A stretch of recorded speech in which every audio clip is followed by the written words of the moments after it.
everyone, welcome to Iona Sports Report. I'm here with Mike Ritz and Jon Stanko. My name is Amanda Boyle and we're here to talk about the conclusion of the women's basketball season. Mike, they're looking good. They have 7 straight wins, 8 out of the 9 finishing up the season. How do you think they're feeling? Yeah, I mean, it's safe to say that the women's basketball team is the hottest team on campus right now. Like you said, we've won 7 straight. We've won 8 of our last 9. Actually, the show before this one, we were just getting into the Fairfield game, which was our biggest win of the season, which was really the turnaround for the girls. But yeah, I mean, you can't ask much more from this team. They've done everything that we've needed to do to solidify a 2 seed in the MAAC tournament. But everyone's been incredible. We've got Joy Adams has 14 double-doubles on the season. It's the most by any freshman in the nation. And Tamika Martinez scored a 1,000-point, and it's the fastest by any Iona player. So I mean, we said the sky's the limit for this team, but I mean, I think they surprised everybody in the MAAC. And Jon, like you said, they are a young team. However, Mike, they haven't been playing very experienced. They are a young group of freshmen and sophomores, but they're kind of playing as an older team. Yeah, absolutely. You said it. We said that the Canada trip really benefited them in August. And, I mean, Alicia Powell and Tamika Martinez might be sophomores, but they're playing like they're seniors. They've been fantastic, big leaders. Especially, I think Alicia Powell might be the wild card for this team because you know Tamika's going to get her points. Joy's going to get her points and rebounds. But Alicia has really been knocking down free throws towards the end of the games, and they've really played like a veteran group. So, yeah, that's definitely going to benefit them in the MAAC tournament. We got bounced out early last year, and I think that sour taste is still in their mouth when Fairfield beat them last year, and they don't want to go out like that again. We did. We said last time that they have been playing with a chip on their shoulder. Like, they are trying to prove to the next group of people that they are the best.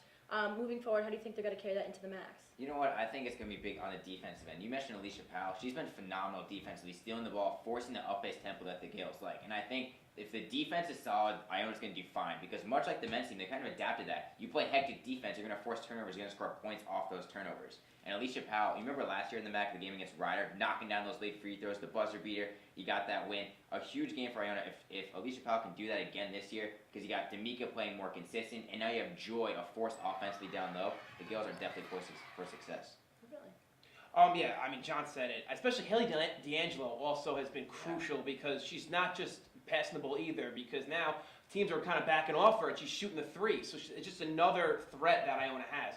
They've really grown game in and game out, and I think that's the key. But the big thing that they got to worry about is rebounding the basketball, just like the men. I feel like when they don't rebound, especially against Ryder, I mean, Caitlin Bach killed us. So I think we really, they exploited us with that. And we also kind of hang our heads sometimes when we don't play well, which might be because we're young. Mm-hmm.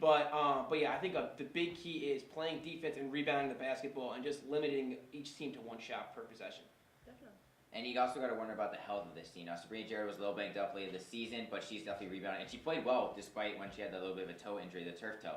And if she can play well in the MAAC tournament, I think that's really big. If she can get you 7 points and 7 rebounds every night, make defenses account for her offensively on the block, it's going to free up the weak side for Joy. She already dominates on the offensive boards, even when Sabrina's not having that great of a game. So if Sabrina can be constant throughout, it'd be huge for Iona.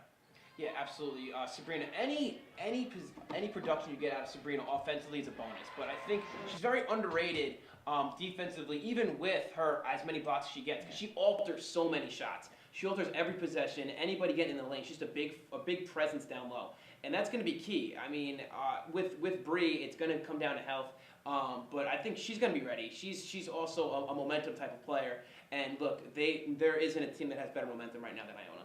Great, and with that moving forward, we are playing the winner of the Canisius St. Peter's game. Jon, how do you think that's going to go, and who do you think will play? I want to go bold prediction that we're going to play Canisius. St. Peter's only has 2 wins on the season. I don't think they're going to get a third. It was a rough year for them for basketball, but hopefully they'll be better going forward. But I think we'll play Canisius. And you know what? I think we'll do all right. Now, Durham is a phenomenal player for Canisius.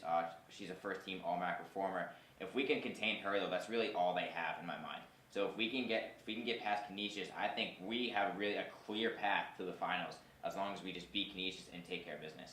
The big question is going to be Jamie Ruddle. I think she is very underrated with Canisius because, like we said, rebounding is going to be an issue. She's a very big presence, a bigger presence than Sabrina is down low.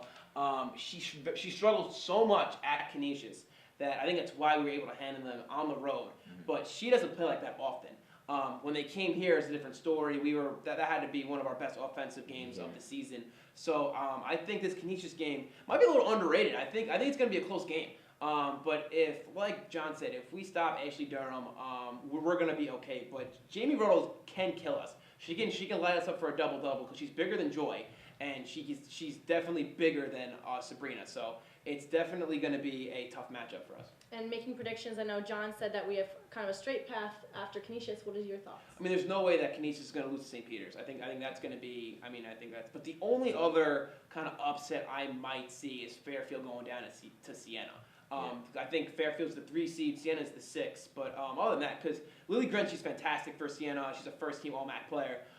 She can easily light up any team. Fairfield has, in the past, gotten, they just can't score sometimes. They go in droughts a lot, which can easily hurt them come tournament time. But other than that, I don't see any other upset. Do I think Fairfield's going to beat Siena? Probably. But if we're talking about upsets, I think the one upset you can see is Siena beating Fairfield. So you're seeing Siena and Iona for the championships? Going on that side of the bracket, I think that's something that we would like to see. I feel like we can easily beat Siena. But I feel like we're still going to play Fairfield, and it's going to be a tough battle. But our side of the bracket's looking fine. We don't have to play Marist, which is good. And I think the big team that we don't have to play is Loyola. I think Marist is going to have trouble playing Loyola in that 1 seed versus 8 seed game because Loyola's been fantastic. They've been underrated, but they play so collectively that's the best type of team to win the MAAC tournament. And John, what are your thoughts? The one thing I see Fairfield going down to Siena because Obi Tebow is out for Fairfield with an arm injury, and I think that's really big for them to have an injury so devastating so late in the season. I think Siena can pull out that game and really move on to the semifinals. I would not be surprised at all. And you mentioned the Loyola game. They play Manhattan in the first round. I think Loyola takes that handily because Katie Sheehan, she woke up against us when we went down to see them. She was like, oh, wait, I'm preseason player of the year. Bam, let me perform. Now she's averaging 14 points per game, and she can give Marist a hard time by herself if she's hitting her shots. Now, Iona did a good job when Loyola came up here for the second time controlling her, and Marist, the best defensive team in the MAAC by far, could probably do the same. But that'll be a really interesting game for me to watch. But still, I see Marist coming out of that right side. I do see us coming out of the left side because I think we'll be playing Siena in the semifinals. We handled them when they came here to Hines. So I think it's going to be Iona Marist in the finals. Yeah, I completely agree. I think it's going to be us and Marist. It's the same old story. I really don't see Marist losing that Loyola game. They're not gonna drop out of the semifinals. They've won it for so many years now. They were 18-0 in the regular season. But yeah, I think it's gonna be a battle. I think it's gonna be us and Marist, and it's just anyone's game at that point. Now we have 2 Iona basketball players up for the MAAC Player of the Year. John, how do you think we will come out on Thursday? Well, Thursday's the awards ceremony. You have D'Amica on the women's side and Momo on the men's side, and I think get out the broom. I think we're gonna sweep both the awards. I don't know the last time that happened.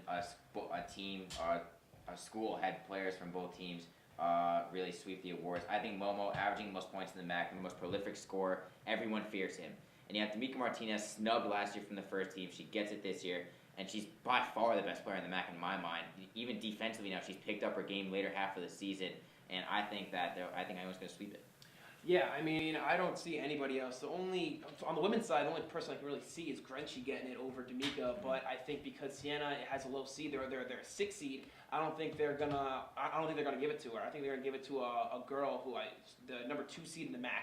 Yeah. She's a leading scorer in the conference, and I don't know anybody else who is gonna be up for D'Amica. You got to give it to D'Amica. But for the men, yeah, the guy is the 2nd leading scorer in the nation. He's definitely the best scorer in the MAAC. So when it comes to this, I really think that we're gonna sweep the MAAC awards. And we wish Momo and D'Amica the best in their chase for the MAAC Player of the Year award. For Iona Sports Report, that's all for now.